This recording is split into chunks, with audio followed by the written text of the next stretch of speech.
Hello दोस्तों, कैसे हो आप लोग। स्वागत है आपका आपके चैनल प्रदीप स्टडी में। दोस्तों यहाँ पर हम लोग फिर से एक बार आ चुके हैं।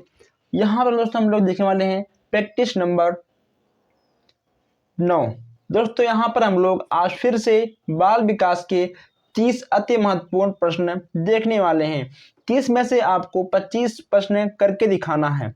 अगर आपका 30 में से 25 प्रश्न सही होता है, इसका मतलब दोस्तों आपकी तैयारी बहुत ही अच्छे से चल रही है। अंत में आपको ये भी बताना है कि आपके 30 में से कितने प्रश्न सही गए हैं। अगर आपका कोई सुझाव हो, तो अगर आपका कोई भी सवाल हो, अगर आपको कुछ भी पूछना है तो आप हमसे कमेंट बॉक्स में बेहिचक पूछ सकते हो। हम यहाँ पर हर भाई बहनों का कमेंट पढ़ते हैं और हम उसका रिप्लाई भी देते हैं। ओके दोस्तों आप लोग वीडियो को लाइक करिए। अगर कोई हमारे भाई बहन नए हैं तो आप लोग चैनल को सब्सक्राइब करिए, ताकि हर अपडेट, हर क्लास, हर टेस्ट दोस्तों आप तक सबसे पहले पहुंचे, आपसे कोई भी क्लास मिस ना हो। अब दोस्तों यहाँ पर हम अधिक बात ना करते हुए आते हैं सीधा अपने क्वेश्चंस पर। अब यहाँ हम देखते हैं क्वेश्चंस नंबर फर्स्ट। पहला आपका क्या है। पहला आपको यहाँ पर दिया गया है कि बुद्धि, लब्धि और भाषा संबंधित योग्यता में घनिष्ठ संबंध होता है। बुद्धि, लब्धि और भाषा संबंधित योग्यता में घनिष्ठ संबंध होता है। यह विचार किसका है। अगर बात करें विचार की, दोस्तों ये हो जाएंगे आपके इरविन महोदय। ओके दोस्तों, दूसरा आपका बिल्कुल सही हो जाएगा। समाइकर तथा इरविन महोदय, ये आपके पहले के दूसरे आपके बिल्कुल सही हो जाएंगे। अब यहाँ हम बात करते हैं दोस्तों, यहाँ हम बात करते हैं क्वेश्चन नंबर सेकंड। निम्नलिखित में से क्या भाषा दोष नहीं है। निम्नलिखित में से क्या भाषा दोष नहीं है। दोस्तों तीसरा की बात करें, अगर देखिए दोस्तों दूसरा में आपका तीसरा बिल्कुल सही हो जाएगा। ध्वनि के प्रतिस्थापन का ना होना, यह दोस्तों कोई भी भाषा का दोष नहीं है। अब यहां हम देखते हैं क्वेश्चन नंबर 3। बुद्धि के बहुकारक सिद्धांत के मुख्य समर्थक थॉर्नडाइक थे। ओके दोस्तों, समर्थक कौन थे। देखिए बुद्धि के बहुकारक सिद्धांत के समर्थक दोस्तों कौन थे, थॉर्नडाइक से। आपसे यहाँ पर ऐसे भी क्वेश्चन बन सकते हैं कि बहुकारक सिद्धांत के समर्थक कौन थे। आपको लिखना होगा कि थॉर्नडाइक जी थे। निम्नलिखित में से कौन सा कथन इस सिद्धांत के अनुरूप है। दोस्तों अगर बात करें तीसरा की, दोस्तों इसमें आपका हो जाएगा पहला, बुद्धि कई तत्वों के समूह होते हैं और प्रत्येक तत्व में कोई सूक्ष्म योग्यता निहित होती है। तीसरा का पहला आपका बिल्कुल सही हो जाएगा। अब हम देखते हैं क्वेश्चन नंबर 4। हम देखते हैं दोस्तों क्वेश्चन नंबर 4। चौथा में देखिए आपका क्या दिया गया है। दोस्तों एक मिनट चलिए, अब यहां हम देखते हैं चौथे में क्रिस्टलाइज संबंधित है। दोस्तों बताइए इसमें आपका क्या होगा। दोस्तों इसमें आपको बताना है, दोस्तों बताइए आप लोग कि क्रिस्टलाइज संबंधित है, इसमें दोस्तों आपका क्या होगा। चौथे में आपका हो जाएगा तीसरा, अनुभव, अधिगम तथा वातावरण संबंधित कारकों पर आधारित एक समान योग्यता है। अब यहाँ हम देखते हैं पांचवा क्वेश्चन है, एक ही कक्षा शिक्षण का निष्पादन भिन्न भिन्न होता है। निम्नलिखित में से कौन सा कारक इसके लिए सर्वाधिक उत्तरदायी हो सकता है। दोस्तों पांचवें में आपको बताना है, इसमें आपका हो जाएगा पहला, यानी शिक्षार्थियों की बुद्धि में अंतर। शिक्षार्थियों की बुद्धि में अंतर, पांचवें का पहला आपका बिल्कुल सही हो जाएगा। अब हम यहाँ देखते हैं छठवें क्वेश्चन को। छठवां क्वेश्चन आपका है, बाल केंद्रित शिक्षा द्वारा निम्नलिखित में से क्या संभव नहीं हो सकता। बाल केंद्रित शिक्षा द्वारा क्या संभव नहीं हो सकता। इसमें दोस्तों आपको बताना है कि क्या संभव नहीं हो सकता। इसमें आपका हो जाएगा, प्रत्येक बालक पर पृथक रूप से ध्यान नहीं दिया जा सकता है। दोस्तों बाल केंद्रित शिक्षा का मतलब क्या है कि दोस्तों हर बालक पर ध्यान देना, ओके दोस्तों, हर बालक पर ध्यान दिया जा सकता है। यानी दोस्तों इसमें आपसे कहा है कि नहीं संभव है, दोस्तों यहाँ पे लिखा है नहीं। दोस्तों जो आपका गलत है वही आपका सही है, यानी आपका 6वें का तीसरा बिल्कुल सही हो जाएगा। अब यहाँ हम देखते हैं 7वां क्वेश्चन से, अधिगम पर वैश्विक तथा वातावरण से संबंधित कारकों का प्रभाव किस अवस्था तक पड़ता है। अब यहाँ पे आपका जाएगा दोस्तों संपूर्ण जीवन। अगर दोस्तों आपका कोई बच्चा है, 1 साल का है, 10 साल का है, 20 साल का है, जैसे ही उसका वातावरण चेंज होगा दोस्तों तुरंत उसका संपूर्ण जीवन काल भी चेंज हो सकता है। दोस्तों अच्छे वातावरण के लिए उसे दोस्तों संपूर्ण जीवन का अच्छा वातावरण ही मिलना चाहिए, ताकि वह संपूर्ण जीवन काल अच्छे से अपने आप को ढाल सके। 7वें का आपका चौथा बिल्कुल सही हो जाएगा। अब यहाँ बात करते हैं 8वें की। अब दोस्तों यहाँ आपका 8वां हो जाएगा, लैंगिक भेदभाव के कारण छात्रों की मनोदशा पर पड़ने वाला प्रभाव क्या है। लैंगिक भेदभाव के कारण छात्रों की मनोदशा पर पड़ने वाला प्रभाव क्या है। 8वें में आपका हो जाएगा पहला, उनका मन स्कूल जाने में नहीं करता है। दोस्तों अगर लैंगिक भेदभाव करोगे, लड़का लड़की ऊंच नीच दोस्तों, तो उस बालक का स्कूल जाने का मन नहीं कहेगा। अगर मान लो लड़के बैठे सीट पर, लड़कियां बैठे जमीन पर, दोस्तों इसे भेदभाव से बच्चे स्कूल नहीं जाएंगे। इसलिए आपका फर्ज है कि लैंगिक भेदभाव ना करें, लैंगिक जाति भेदभाव भी आप लोग ना करिए। 9वां आपका हो जाएगा, मानसिक रूप से पिछड़े बालक की समस्या नहीं है। मानसिक रूप से पिछड़े बालक की समस्या नहीं है। दोस्तों इसमें आपको बताना है असफलता का भय न होना, धीमी गति से सीखना, आत्मविश्वास में कमी, सीमित संप्रेषण। दोस्तों इसमें आपका हो जाएगा असफलता का भय ना होना। दोस्तों मानसिक रूप से पिछड़े बालक होते हैं, उन्हें कोई डर नहीं होता कि हम एग्जाम में फेल होंगे या हम पास होंगे, हमारे कितने नंबर आएंगे। दोस्तों उन्हें असफलता का कोई भय नहीं होता। ओके दोस्तों, वे पास हो फेल हो उनसे कोई मतलब नहीं होता। 9वें का आपका पहला बिल्कुल सही हो जाएगा। अब यहाँ हम देखते हैं क्वेश्चन नंबर 10। आपकी कक्षा का एक बच्चा किसी समस्या को समझने का प्रयास कर रहा है, आप उस बच्चे के विषय में क्या कहेंगे।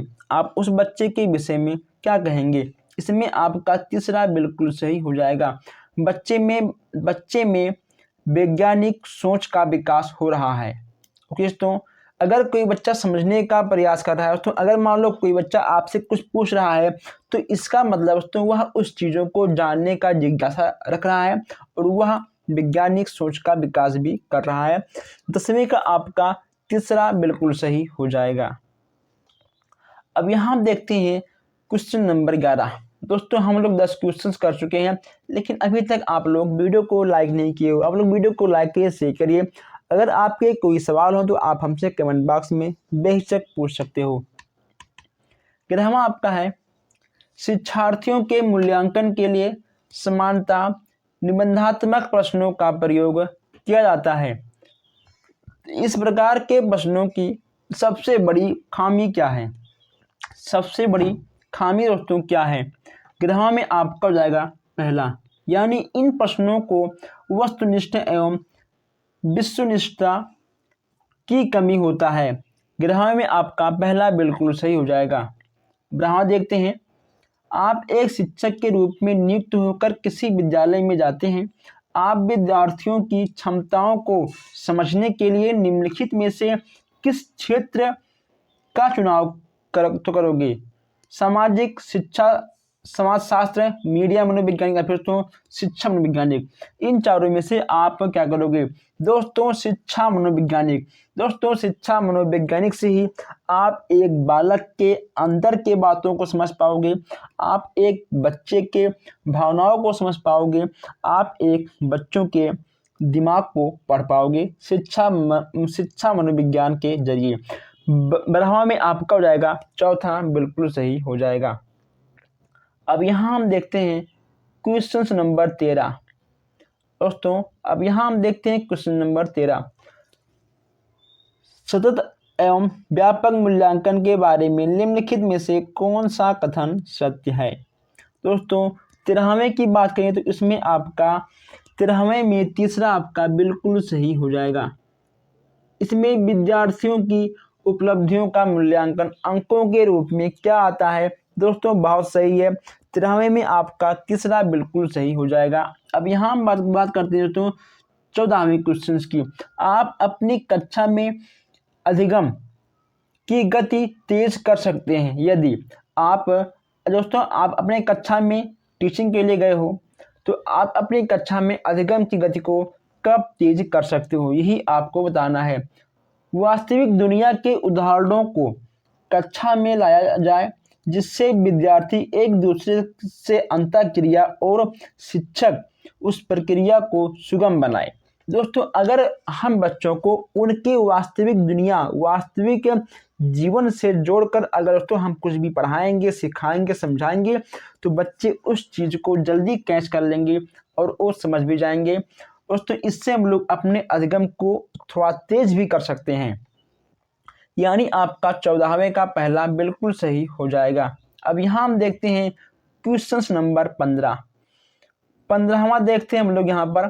15वां आपका है बालक की रुचि विद्यालय में पढ़ाने के लिए क्या किया जाना चाहिए। अगर आप चाहते हो कि बालक की रुचि को विद्यालय में बढ़ावा मिले तो आप क्या करोगे। 15वें में आपका दोस्तों हो जाएगा पहला, विद्यालय का वातावरण बालक के अनुकूल किया जाना चाहिए, तब जाकर एक बालक के विद्यालय में आने का रुचि बढ़ेगा। अगर दोस्तों अनुकूल रहेगा तभी बच्चा विद्यालय में रुकेगा, अगर प्रतिकूल रहेगा तो वह बच्चा विद्यालय से भग जाएगा। ओके दोस्तों, तो देखिए दोस्तों रोक का रखना दोस्तों ये सब आपके निगेटिव दोस्तों, रोका दोस्तों देखिए ये सब आपके निगेटिव थॉट हैं। दोस्तों जो आपके निगेटिव हैं आपको उस पर ध्यान नहीं देना है, जो देखिए आपके पॉजिटिव हैं आपको उसी पे ध्यान देना है और वही आपका सही माना जाएगा। अब यहाँ हम बात करते हैं क्वेश्चन नंबर 16। 16वां आपका है जब किसी क्रिया को बार बार दोहराया जाता है तब अस्वाभाविक उद्दीपक भी वही प्रक्रिया देने लगता है जो स्वाभाविक उद्दीपक देता है।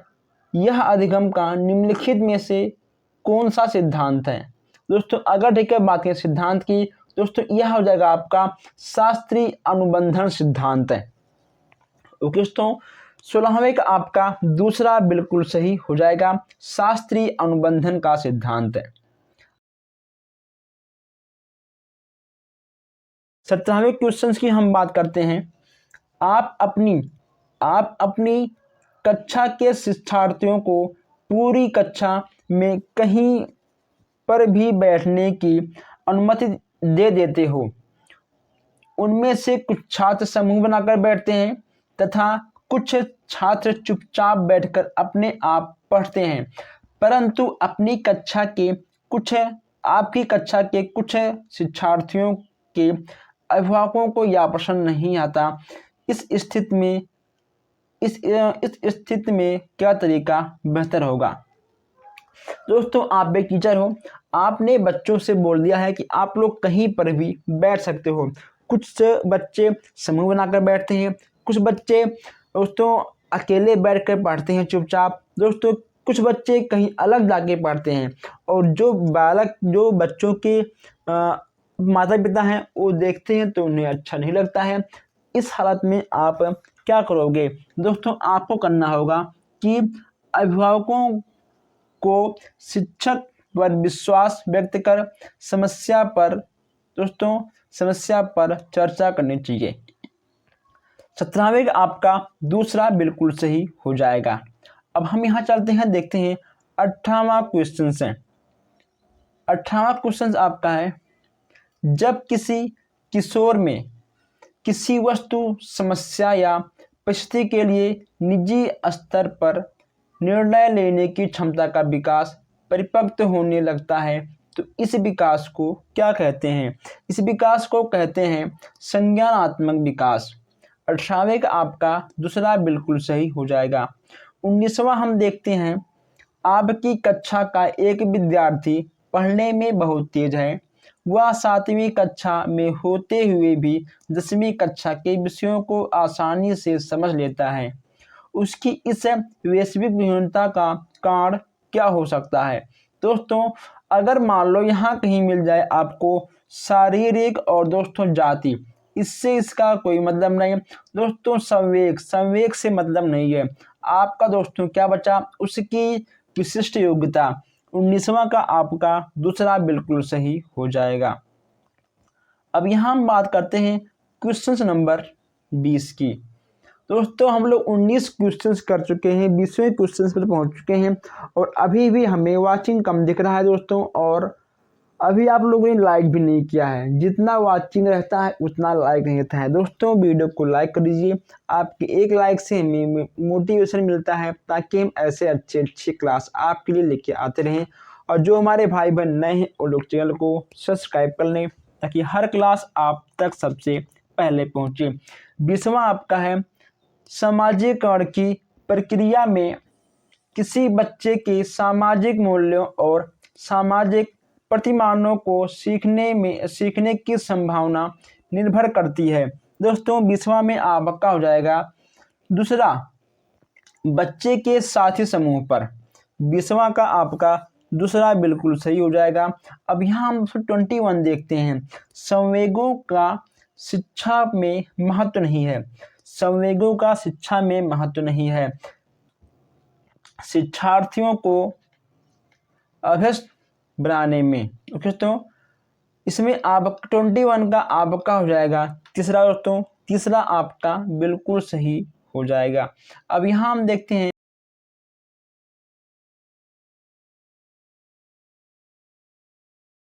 स्थान अत्यंत महत्वपूर्ण है, क्योंकि इसमें बालकों में दोस्तों सीखने में प्रेरणा का स्थान अत्यंत महत्वपूर्ण है, क्योंकि दोस्तों इसमें बालकों को अनुशासन की भावना का विकास होता है। दोस्तों इसमें अनुशासन की भावना का विकास होता है।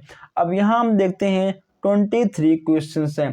23 क्वेश्चन दोस्तों हम लोग यहाँ पर देखते हैं, पिछली कक्षाओं में शिक्षक की खेल पद्धति मूल रूप से आधारित है।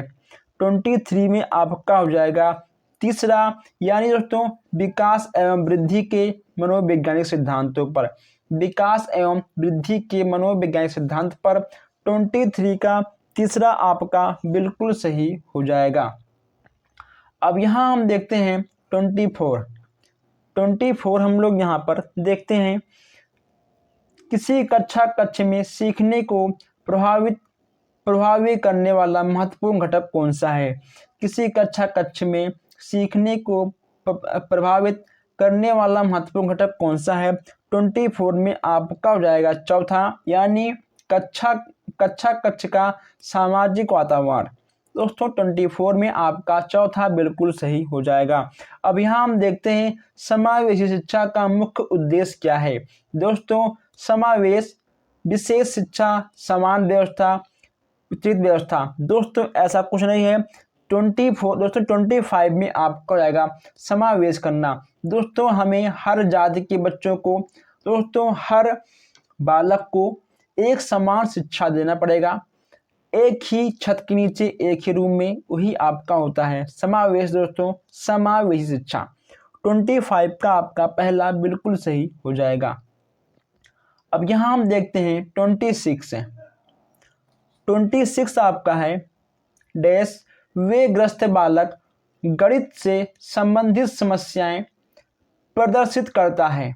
दोस्तों गणित यानी दोस्तों कैलकुलेशन, दोस्तों डिसकैलकुलिया। ओके दोस्तों 26 का आपका दूसरा बिल्कुल सही हो जाएगा। अगर दोस्तों बात करें मैथ में, दोस्तों जहां पर भी आपको अंकों का जोड़ घटाना ये सब मिल जाए वहाँ आपका डिसकैलकुलिया दोष के अंतर्गत आएगा। अब यहाँ पर देखते हैं 27 क्वेश्चन से। दोस्तों डैश बुद्धि परीक्षण वे बुद्धि परीक्षण हैं जिनमें अमूर्त चित्रों, निजी पदार्थों, ज्यामितियों, चित्रों आदि का प्रयोग होता है। 27 में आपका हो जाएगा तीसरा दोस्तों, यानी आपका अशाब्दिक। 27 में आपका तीसरा बिल्कुल सही हो जाएगा। अब यहाँ हम देखते हैं 28 क्वेश्चन हैं। 28 देखते हैं कि शिक्षार्थियों के आकलन का प्रयोजन नहीं है। शिक्षार्थियों के आकलन का प्रयोजन नहीं है, इसमें आपका हो जाएगा चौथा, यानी शिक्षक तथा शिक्षार्थी के मध्य सहयोगात्मक कार्यकलाप के प्रयास को धीमा करना। दोस्तों यह नहीं है, यानी आपका 28 का चौथा बिल्कुल सही हो जाएगा। अब यहाँ हम बात करते हैं 29 की। यदि सीखने वाले में सीखने की डैश का अभाव होगा तो सीखना कठिन हो जाएगा। अगर दोस्तों मान लो आप कोई चीज़ सीख रहे हो, अगर दोस्तों आपके अंदर अभिप्रेरणा, अभिवृत्ति दोस्तों तत्परता नहीं है तो आप नहीं सीख पाओगे। ओके दोस्तों, आप नहीं सीख पाओगे दोस्तों, यानी आपका 29 का चौथा बिल्कुल सही हो जाएगा। दोस्तों अगर आपके अंदर जिज्ञासा नहीं है तो आप कोई भी चीज़ें नहीं सीख पाओगे। अब हम यहाँ देखते हैं 30 क्वेश्चन डैश के फलस्वरूप बालकों में होने वाले विभिन्न प्रकार के परिवर्तनों को ना तो प्रत्यक्ष रूप से देखा जा सकता है और ना ही इनका मापन किया जा सकता है। दोस्तों तीसरा में आपका दूसरा, यानी तो विकास, तीसरा में आपका दूसरा बिल्कुल सही हो जाएगा। दोस्तों अगर किसी बालक का विकास हो रहा है, शारीरिक विकास, मानसिक विकास, दोस्तों उसे हम लोग फलस्वरूप दोस्तों नहीं देख पाएंगे कि आखिर उसके बॉडी में, उसके दिमाग में किस तरह परिवर्तन हो रहा है। दोस्तों तो तीसरा का आपका दूसरा बिल्कुल सही हो जाएगा। दोस्तों अगर आपको क्वेश्चंस अच्छे लगे हो तो आप लोग वीडियो को लाइक करिए, शेयर करिए और जो आपके दोस्त हैं उन तक आप लोग जरूर शेयर करिए ताकि आपका भला हो, आपके दोस्तों का भी भला हो। अगर आपके कोई सवाल हो, कोई डाउट हो, आप हमसे कमेंट बॉक्स में पूछ सकते हो। दोस्तों हम मिलते हैं फिर नेक्स्ट क्लास में। धन्यवाद।